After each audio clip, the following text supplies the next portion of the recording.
If you've landed on this video, that means that you're either thinking about starting a YouTube channel or you have already started your channel, and we're in the same boat, which means at the very beginning of our YouTube journey. And I have some thoughts to air and some lessons that I've learned during my first month that I want to share with you.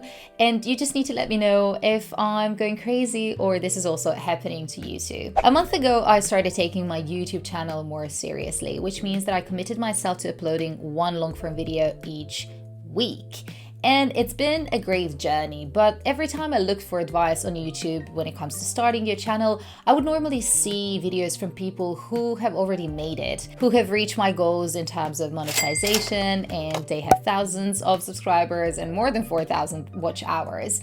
And while I find that really inspiring, I haven't really seen many people documenting their journey month by month to basically understand the struggles and the challenges and the rewarding experiences of that journey. So I've decided to make this a series where every month I'm going to do a bit of a lesson learning, sharing exercise where I'm going to talk about the previous month on YouTube. So if this is something that you like and you would like to be notified about, please click that subscribe button and give this video a thumbs up. As you can imagine, the first month on YouTube is all about learning new skills, new mindset, and everything in between. But the first lesson that I needed to learn is that YouTube is hard work. And by that, I don't mean it's not rewarding, but I do mean that it is requiring your commitment, your headspace, and time. This means that in turn, you might have less time available to do other things. If you're starting your YouTube channel alongside a full-time job, then good luck to you. I am in that position and I try to focus on my YouTube channel during the weekend, but this means that it also makes weekend about work in some way.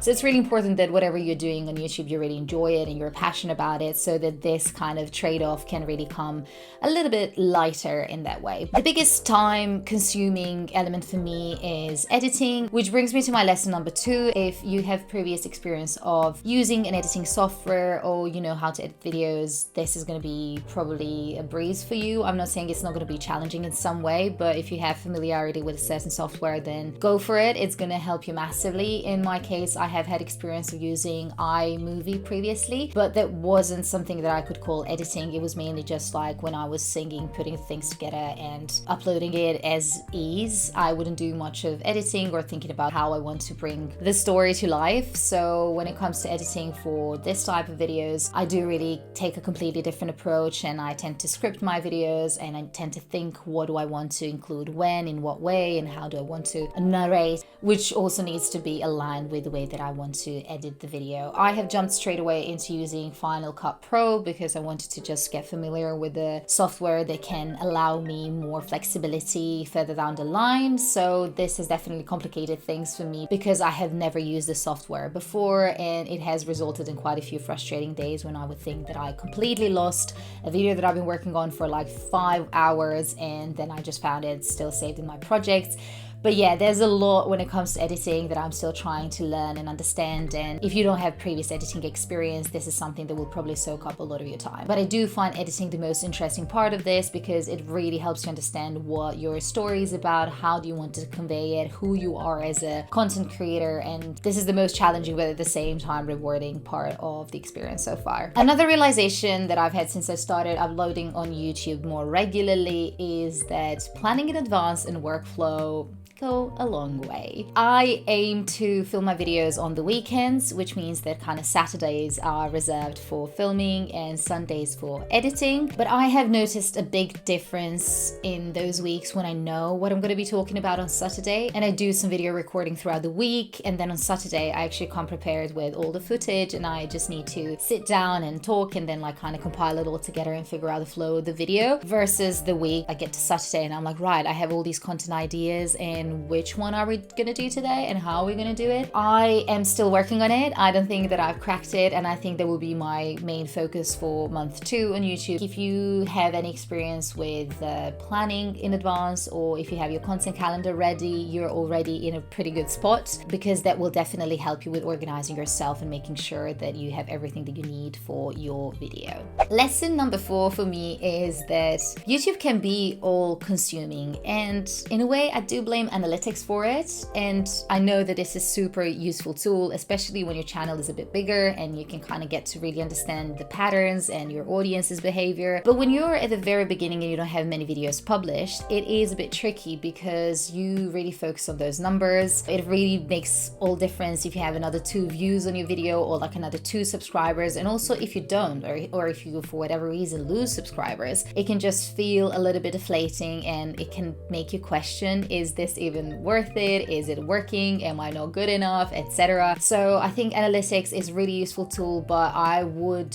advise you probably not to focus on it as much, because this is what I'm saying to myself as well. I think it's great when you see a video performing well or better than the previous videos, or you're getting new subscribers, but at the same time it is normal for your video not to go viral. But yeah, I have found it at times a bit overwhelming, and I really need to take a step back sometimes and just like remind myself that analytics is not a true reflection of the work that I've done, the videos and the quality. Sometimes it is, but I just try not to get myself bogged down too much into all those details yet.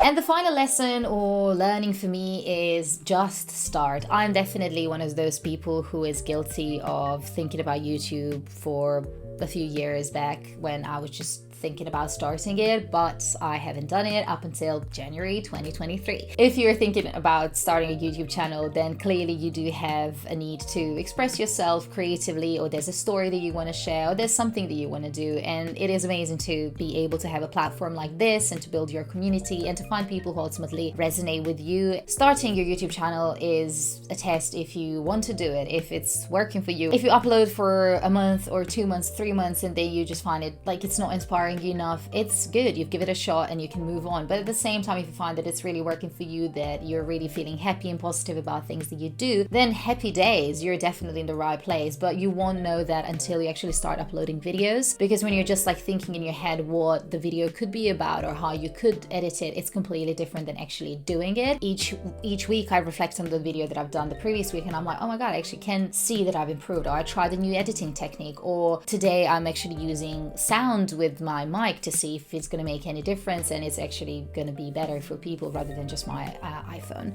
So I think until you start, you won't actually have these questions in your head, and also until you see audience's reactions or questions, you won't know if this is good content that you're sharing or not. It will just give you a lot of feedback and food for thought on how you can improve your channel. There we go. These are my 5 lessons from my first 30 days on YouTube of uploading content regularly. I hope that this has resonated with some of you, and this is going to be a series. So if you liked it and if you are in the same phase of developing a YouTube channel, let me know in the comments down below if you have similar frustrations, challenges, and happy moments as well, because I think we need to support each other. So yeah, if you liked it, please do subscribe, and I will see you in my next video.